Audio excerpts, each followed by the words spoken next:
On the morning of August 7th, 2023, a mother walked into her son's bedroom to wake him up. He appeared to still be in bed, the shape of his body visible under the covers. She called his name, no response. She stepped closer. What she found would make investigators question everything they thought they understood about the people closest to Jonathan Wlette. Because Jon wasn't just dead, his head was gone. Henderson, Nevada sits just outside the glitter and noise of Las Vegas. Quiet subdivisions, palm trees, garage doors, the kind of place where nothing like this is supposed to happen. Yoko Wlette had awoken at 8 a.m. at her home on Paladura Drive. Her 46-year-old son Jonathan had been staying with her while preparing for a move. She noticed he hadn't stirred. She peered through the doorway, saw only the shape of his body beneath the sheets. Called to him. Nothing. She walked in. The sheets were soaked in blood. Jon was lying face down, motionless, undressed, and where his head should have been, there was nothing. Yoko's boyfriend placed the call to 911. Officers arrived before 9 a.m. What they walked into was unlike anything they had encountered before. Jon's body was producing visible vapor, not from fire, from chemistry. Cleaning solutions had been wiped across his skin after death, causing chemical burns that were actively reacting with the air. An empty bottle of ammonia and a bottle of bleach sat in the hallway outside the bathroom.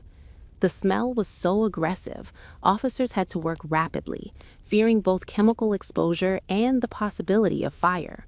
Photos were taken as fast as possible. The scene told a story, but it was a carefully edited one. The bedroom was oddly clean for a decapitation. No obvious blood spatter on the walls. No murder weapon. No head. Next to the bed, Jon's boxer shorts. 2 belts knotted together on the floor. And a silence that felt deliberate. Someone had worked very hard to control what investigators would find. The autopsy confirmed that the decapitation was post-mortem. Jon had already been dead when his head was removed. 2 different tools were used. First, a manual implement that left distinct hesitation marks, then a power tool, a mechanically powered saw. As for cause of death, the medical examiner could not determine it. The conclusion reached was simply homicidal violence, exact nature unknown. The killer had removed the very evidence that would have revealed how Jon died. To understand who would do this to Jonathan Wlette, you have to understand who Jon was. He was born on Yokota Air Base in Tokyo, the son of a U.S. Air Force serviceman. He grew up across Japan, Montana, and California before his family settled in Henderson. For over 20 years, he worked the Las Vegas Strip selling timeshares. In the years before his death, he had built his own moving company, the Vegas Moving Guy, and he wore that identity with pride. Don't touch nothing. I was told you're not allowed to touch nothing. It's the husband. Jamie Foxx house. Yeah, man. I gotta send a shout out to DJ, moving in his new house. Congratulations. Jon was extroverted, chatty, selfless with his time. A man who made friends out of every client and turned every job into a story. His truck and trailer were a fixture across the Las Vegas Valley. But behind the smiling selfies and the easy laugh, Jon's personal life was something else entirely. He had full custody of 2 young daughters. Their mother, a 45-year-old former adult film actress who went by the name Devon Michaels, had been granted only supervised visitation. In practice, the 2 co-parented informally, their arrangement blurry and complicated. Jon's eldest son, 27-year-old Deviierre, was from an earlier relationship. The 2 had worked together at the moving company. They had been close once. Then Jon discovered something that changed everything. Deviierre had secretly married Devon. His son had married the mother of his children, the woman who was 18 years older than Deviierre, the woman who had entered into a clandestine romance with her then 19-year-old stepson years before Jon even knew it was happening. Jon's message to his son when he found out was short. "You have nothing to tell me. WTF." followed by a single word: devil shit. Before we go any further, if you're watching this and you're not subscribed yet, hit that button right now, because what you're about to hear about the family dynamic behind this murder is the reason this case stopped me cold. I've covered cases with complicated motives. I have never covered one quite like this. Stay with me. Despite the discovery of the secret marriage, despite everything, Jon was in the process of moving back in with Devon and their daughters at the house she shared with Deviierre when he was killed. According to Yoko, Devon and Jon were reconciling. They were going to be a family again. What that meant for Devière's place in that home, nobody seemed to have an answer for. Investigators arrived at Devon's house on Porcupine Rim Street to interview her the morning after Jon's body was found. She was composed, cooperative, and immediately inconsistent.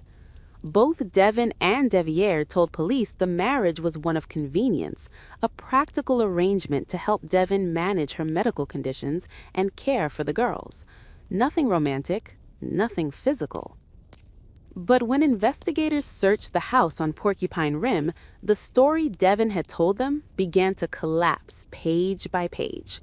Wedding photos, both of them beaming, openly affectionate, family portraits with the girls showing a couple very much in love.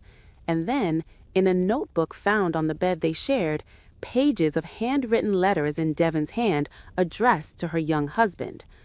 "My dearest love, I cannot begin to tell you how grateful I am for you. I am yours forever, mind, body, and soul."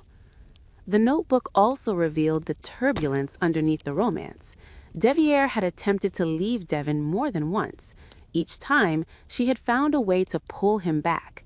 When he moved to California, she told him she was pregnant with his child.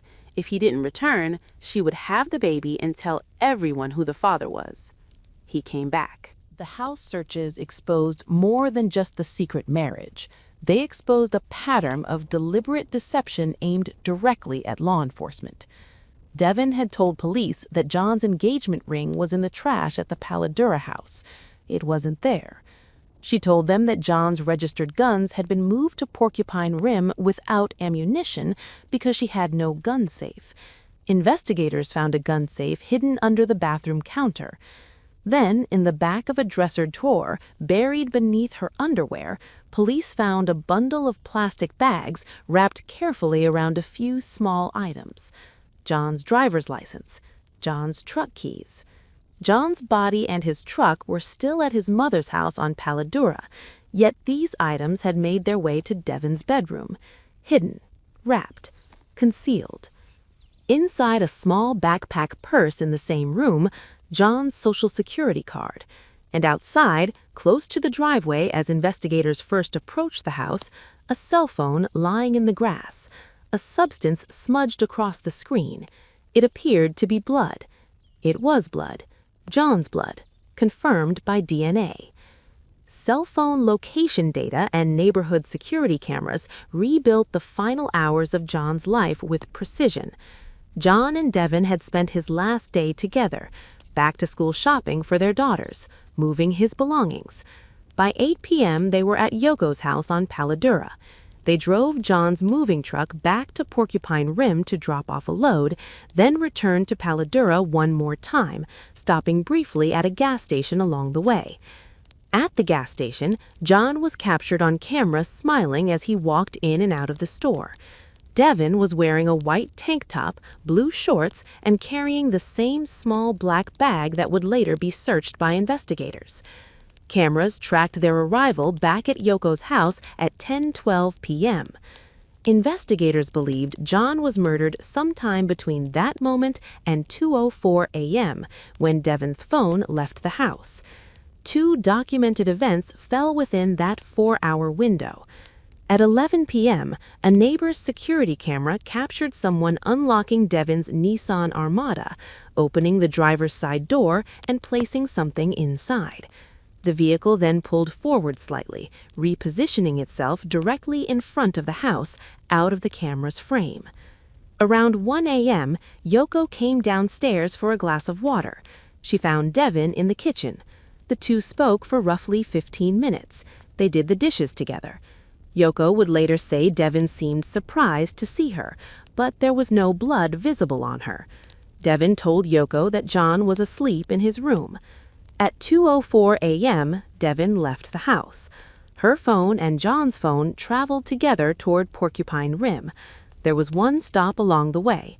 Not a dumpster, not a remote location. A CVS pharmacy drive-thru at 2:29 a.m., where Devon calmly collected a prescription for one of her daughters. On the drive-thru camera, she appeared relaxed. She took a sip from her water bottle. She drove away. Jon was found dead 6 hours later. She did the dishes at 1 a.m. She collected a prescription at 2:29 a.m., and 6 hours later, Jon had no head. If the picture forming in your mind right now is the reason you watch true crime, make sure you're subscribed so you never miss a case on this channel. These stories deserve to be told, and this channel exists to tell them. On August 15th, 1 week after Jon's body was discovered, Devon was arrested and interrogated. She walked detectives through her last day with Jon step by step, right up to the CVS drive-thru, and then she added a detail she had never mentioned before. After returning to Paladura, she said Jon lay on the bed while she gave him a massage. He made an unwanted advance. She walked across the room, picked up a wooden object from a shelf, and hit him over the head with it. She said the blow did not kill him. She said she could see his chest rising and falling in the dark. She said she left Jon was still alive. She said she did not decapitate him. Devon's explanations shifted throughout the interrogation. The unwanted advance, a physical relationship where Jon paid her bills, allegations of abuse, a claim that she only meant to hurt him badly enough to put him in hospital so she could sort out custody of the girls without him in the way. With Jon hospitalized, Devon would regain her daughters. She would have the family she wanted, with the husband she actually wanted. When confronted with the bottles of cleaning products found at the scene, which matched products from her own home and tested positive for her DNA, Devon said she couldn't explain it. When confronted with Jon's bloodied phone traveling with her to Porcupine Rim, she said Jon had cut his hand moving furniture earlier that day. The blood on the phone was from that. The medical examiner confirmed that Jon had no bleeding injuries anywhere on his body, except at the neck. Devon was offered a plea deal, life in prison with the possibility of parole after 15 years. She accepted it in court, and then, instead of formally entering her plea, she used her time before the judge to declare her innocence. The judge gave her exactly what she asked for. The plea was withdrawn. Devon Michaels would stand trial. At trial in November 2025, Devon's new defense attorney presented a new theory. It wasn't Devon who killed Jon, it was Deviierre. The argument was straightforward. Deviierre stood to lose everything if his father moved in and reclaimed Devon, his wife, his home, his family, and as a home security technician who installed cameras professionally, he would know better than anyone how to move through a neighborhood undetected. Cell phone data placed Deviierre at home during the murder window, but the defense asked the jury, what if he simply left his phone behind? A footprint in the backyard of the Paladura house had never been analyzed. A butcher knife used that afternoon to prepare dog food had gone missing by the next morning and was never found. And critically, multiple officers who attended the crime scene testified that there was far less blood present than they would have expected.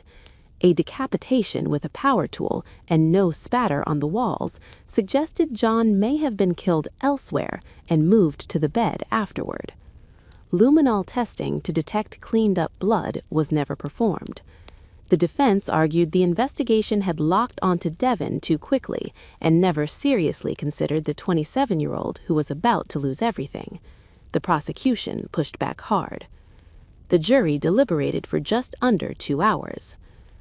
Under 2 hours, For a case this complex, with a missing head, a missing weapon, and a secret marriage nobody was supposed to know about, the jury needed less time than most people take to watch a movie. If this case has your mind working overtime right now, subscribe and hit the bell. Devon Michaels, who had rejected a plea deal, stood up in court to declare her innocence and promised she had evidence that would prove everything, never testified at trial. The evidence she claimed would exonerate her was never produced. She faces 51 years to life in prison. Sentencing is set for January 8, 2026.